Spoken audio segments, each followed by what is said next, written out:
A gyerekek nagyon sokszor nem tudják szavakkal kifejezni érzéseiket, ezért a gyász feldolgozásakor is inkább játszatják őket a szakemberek.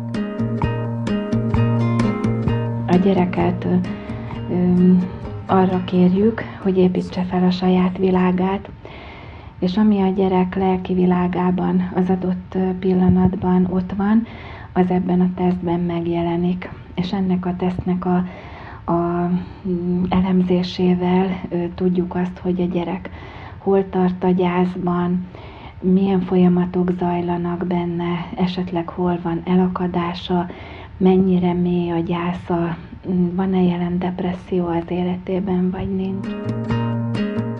A gyerek nem kap instrukciókat a feladathoz, ő maga válogatja ki azokat a tárgyakat, amelyeket használni szeretne. Ez egy gyászoló gyermeknek a munkája, vagy tesztje, ami a legfeltűnőbb, és ami általánosítható az összes gyászoló gyerekre, hogy elszigetelt világot épített. Tehát szigetet épített, ami azt mutatja, hogy a gyerek lelki világában is egy izolációt, egy elszigeteltséget hoz létre a gyász. A gyerekeknél, úgy mint ennél a gyermeknél, mindig megjelenik a templom, tehát van egy ilyen szakrális vonal, ami azt mutatja,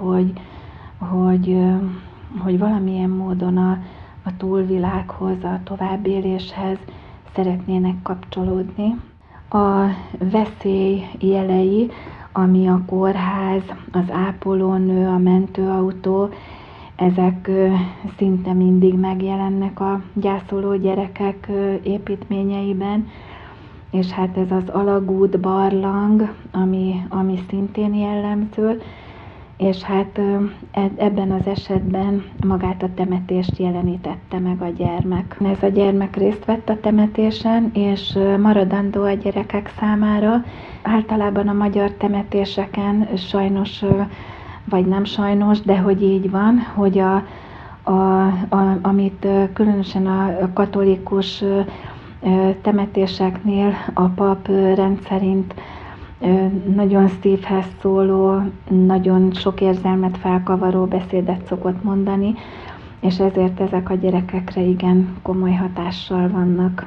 Az ő esete súlyos, mert az édesanyja halt meg, és ez az építés, ez már egy feldolgozási folyamatnak az eredménye. A legelső építménye az egy teljesen összedobált, összeborult világot mutatott, és ez az állapot, ez egy fél éves gyászmunkának az eredménye már. Sok szülő ugyanis nem tudja eldönteni, hogy egy családtag elvesztésekor a gyereket érdemes elvinni a temetésre, vagy sem. Mindenképpen azt gondolom, hogy vigyük el a gyermeket a temetésre, adjuk meg neki azt a lehetőséget, hogy ő is elbúcsúzzon a halottól, úgy, ahogyan mi felnőttek elbúcsúzunk a halottól. Míg a felnőttek körülbelül 1 év alatt dolgozzák fel egy családtag elvesztését, addig ez az időszak a gyerekeknél sokkal tovább tarthat. Saját kutatásaim is, és nemzetközi kutatások is azt mutatják, hogy a gyerekeknél sokkal hosszabb a gyászfeldolgozás ideje, 2 évtől 6 évig terjed körülbelül, amikor feldolgozottnak mondható a gyász, és periódusokban visszatér a gyermeknek az aktív gyászolós állapota. Azt találtuk, azt szoktuk mondani, az a tapasztalat, hogy a gyermekkorban elszenvedett gyász az ráteszi egy sínre a gyereket, ahonnan igen sokáig, általában felnőtt koráig nem tud igazán lejönni. Mikor kell mindenképpen szakemberhez fordulnunk? Ha a gyerekeknél például alvászavar lép fel, vagy iskolás korához képest éjszakánként bepisil. Hogyha azt tapasztaljuk a kisebb gyereknél, mondjuk olyan 4-5 éves kor fölött, hogy kakis lesz a bugyija, tehát nem bekakil, de maszatos a bugyija, az egy komoly jel a depresszió jelenlétére, mivel a gyerekeknél a depresszió egészen másképpen jelentkezik, mint a felnőtteknél.